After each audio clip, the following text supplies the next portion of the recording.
Alright guys, Fexter here. I've got some rush attack on back to Karkand, and I'm gonna be basically just giving some info on the Aftermath trailer that was released by Battlefield today, and just my general feelings on it. So basically, I mean, it's pretty much the same breakdown as was with the other DLCs. So we'll just basically get to it. I mean, you've got 4 maps. It's the same as the other DLC expansion packs, so no change there. Now the 4 maps are all urban combat maps, and from the trailer it looks like a cross between Back to Karkand, Tran Highway and Grand Bazaar, but with the obvious environmental destruction due to the earthquakes. Next we've got new vehicles. Now the vehicles are urban combat vehicles only, so they're going to be totally different from the other vehicles in the other DLCs or in the main game. So they're probably going to be trucks with mounted 50 cals and rockets on it. That's an interesting thing. It's almost like an entirely new game when you look at the trailer. Now the trailer is interesting, and it's a total departure from what DICE would normally release as a trailer. Normally the trailers are all action-packed, frenetic action, explosions.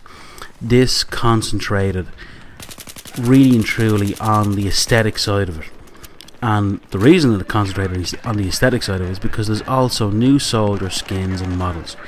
We will actually now, for the first time, see the Russian faces, and I love that. I love the way they're doing this. It's almost like a total refresh of the actual game. I think this is going to be very successful. I think this will be more successful than Armored Kill. Now, Armored Kill Rush was a bit of a disaster, there's been so much complaints about it that DICE have worked hard, they've worked fast to try and rectify it, and I think they've just about got it.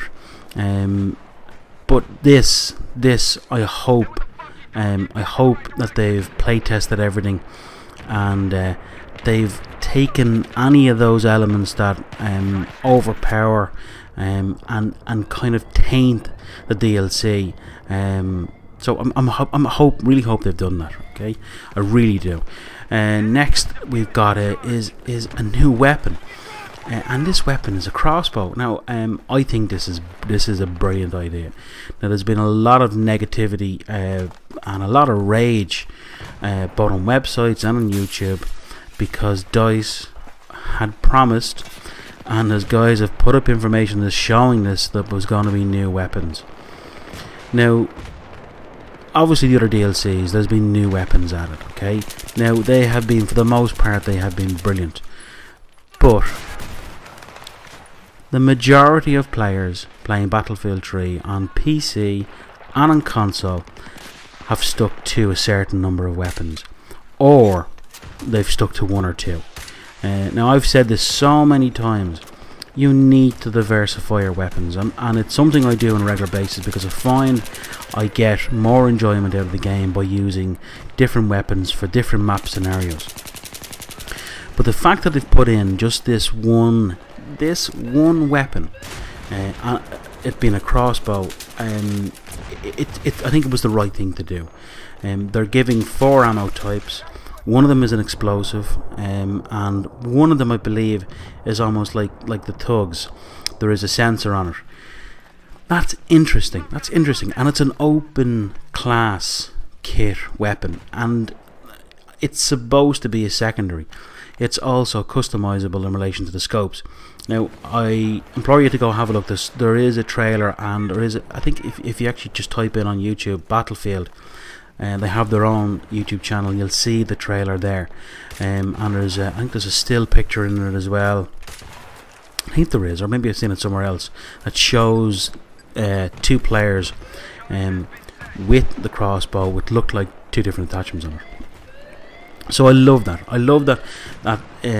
There's only this one weapon, so there isn't 10 and they end up getting lost because people only end up using 2 out of the 10 weapons. So I think that's brilliant. And The next is the most interesting thing for me. The most interesting thing for me is the looks to be in-game altering effects, and this is it's an Aftershock effect. Now I looked back at the trailer on a number of times. I looked back, I think it was, I'd say maybe 4 times, just to look at there's one section, I think towards the end of the trailer, that there's an Aftershock and it affects the zoom in. There was a zoom in on the player using the actual crossbow, and it made aiming a little more difficult. Now if they have done this right, it could be awesome, it could be amazing, it could be just such an interesting layer to a multiplayer game that just doesn't exist anywhere else. Another thing I got from the trailer was that I mean, Frostbite 2 engine it's good enough to make CGI films. The trailer is just so well done. I mean, after the first time I watched it, I was thinking to myself, they can actually make a film, a full-blown film from this. So overall, really looking forward to it. I think it's going to be the most successful one, the most successful DLC yet, or this could just ruin your aim and give you really bad rage quit all day long. But we'll just have to wait and see. But it's got me pumped, and I'm looking forward to it. Lastly, we've also got a new game mode. Now this mode is called Scavenger.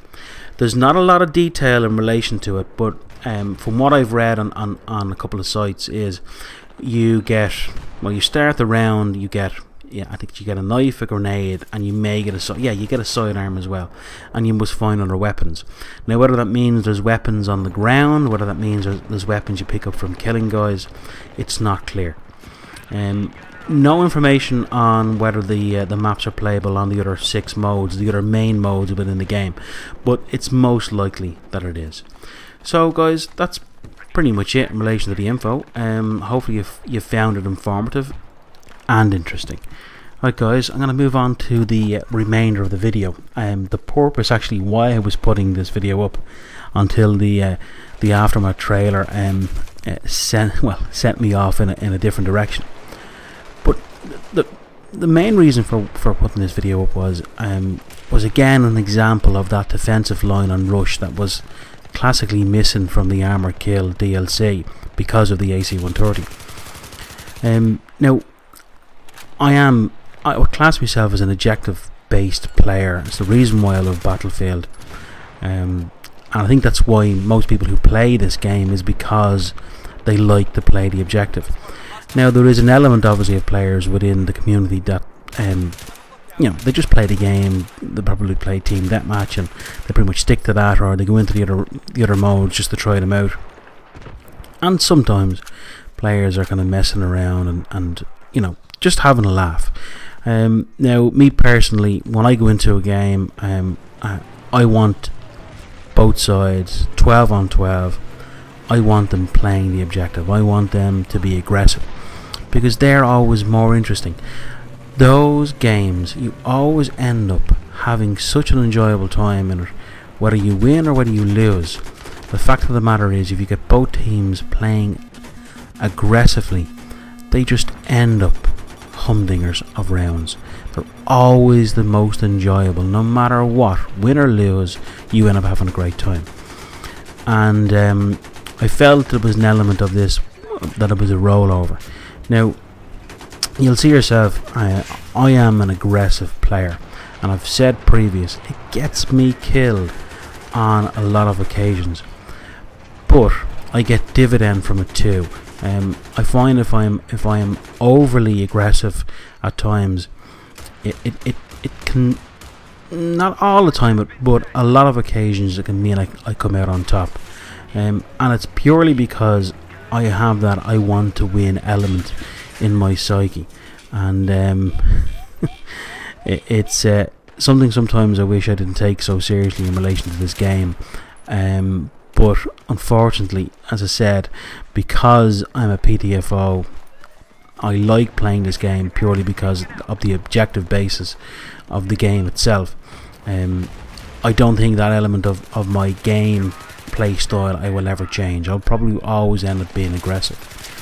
Now you see there, I mean, I get in, I arm a few MCOMs,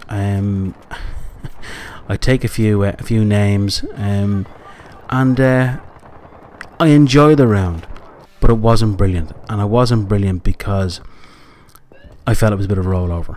I joined the game pretty much one MCOM down, second one about to go, and I ended up coming out on top. And I scratched my head and saying to myself, I remember the saying, like, Christ almighty, they could have put up a better fight than this. But look guys, I'm going to leave it at that. I really hope you've enjoyed the vid, and I'll catch you again. Take care guys. Good luck.